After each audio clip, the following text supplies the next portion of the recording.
அஸ்ஸலாமு அலைக்கும். Hi friends, இன்றைக்கி நம்ம என்ன பார்க்க போகிறோம்னா ரவையை வச்சு ஒரு ஸ்நாக்ஸ், ஈவினிங் ஸ்நாக்ஸ் தான் பார்க்க போகிறோம். வாங்க எப்படி பண்ணுறதுன்னு பார்ப்போம்.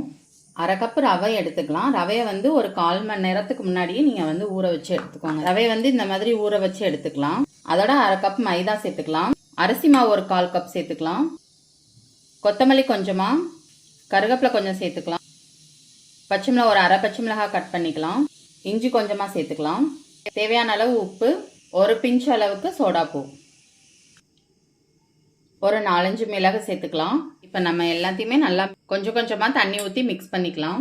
இப்போ இந்த அளவுக்கு நம்ம பிணைஞ்சு வச்சுருக்கோம். கொஞ்சம் நேரம் ஊறிடுச்சு. இப்போ நம்ம ஒரு onion, medium size onion 1 cut பண்ணி சேர்த்துக்கலாம். சேர்த்து நல்லா மிக்ஸ் பண்ணி விட்டுக்கோங்க.